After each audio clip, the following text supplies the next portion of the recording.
friends, welcome back to my channel.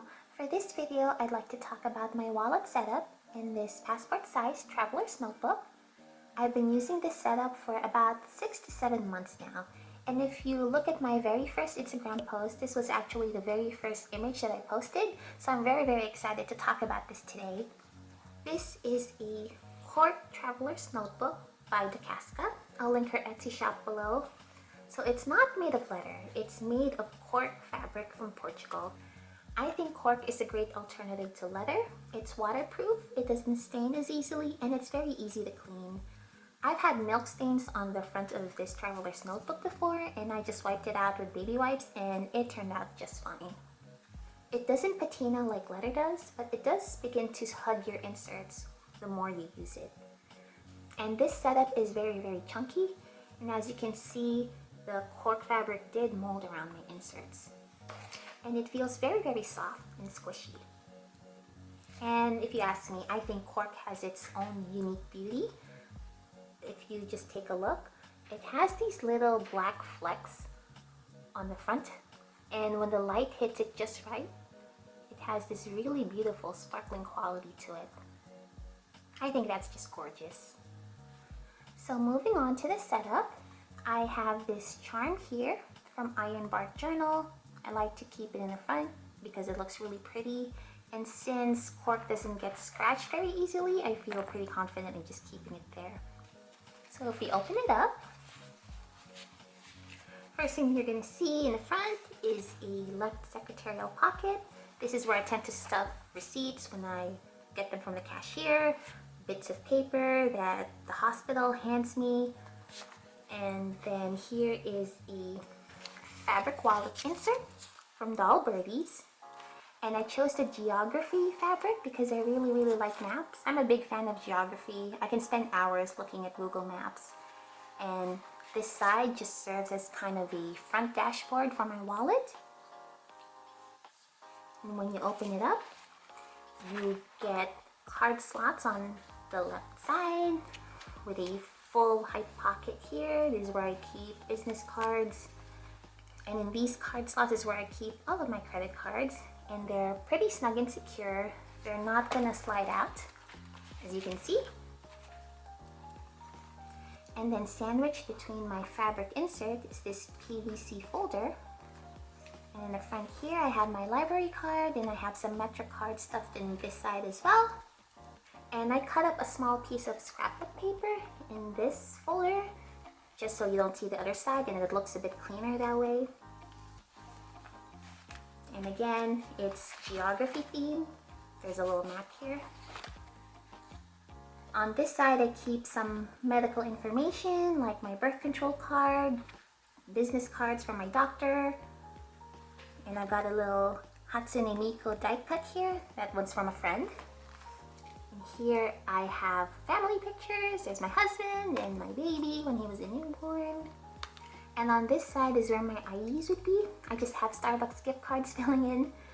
And then on this side is a zipper pocket, and this is where I keep my cash usually. I don't have any right now. I just stopped by the ATM.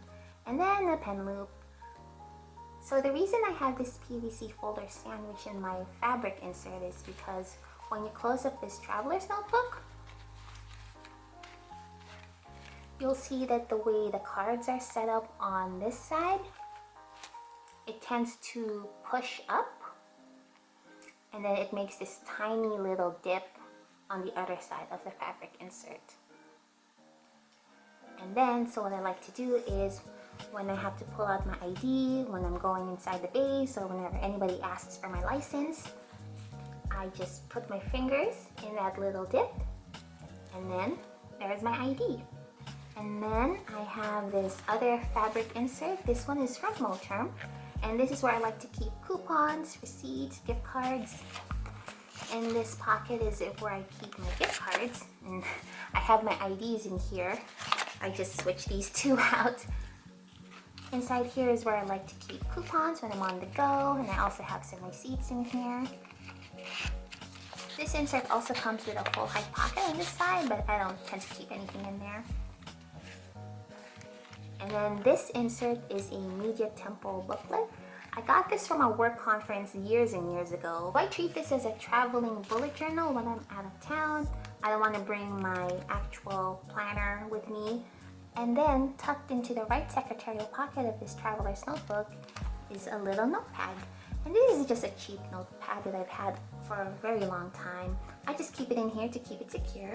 And this is where I take my notes, like notes from the doctor, notes for when I'm taking a phone call, things like that. This is where I usually scribble them down. And as a bonus, I have this little magnetic bookmark here with the Philippines on it, which is where I'm from.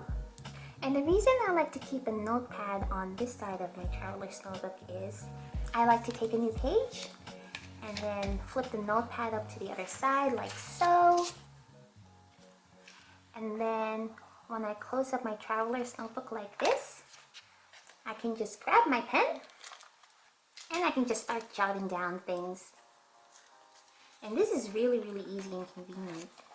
I like that it's not just hanging out, it's not awkward. I can just put this in the bag like this, and then when I need my traveler's notebook, I can just pull it out and start jotting away. This is honestly why I've stuck with this setup for so long. This setup is just super, super easy to work with. And this is the pen I use on the go. It's a Pilot Precise V5. And this is a very, very smooth writer. So this is my favorite traveling pen. So that is my wallet setup using a traveler's notebook.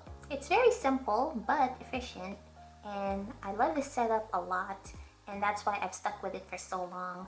But I am moving away from it for a little bit just so I could experiment with using ring planners.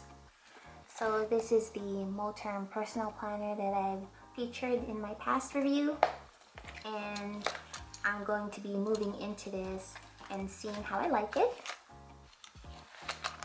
and I will let you know how that goes. In the meantime, I'd love to know what your wallet setup is. Do you use a traveler's notebook? Do you use a ring planner?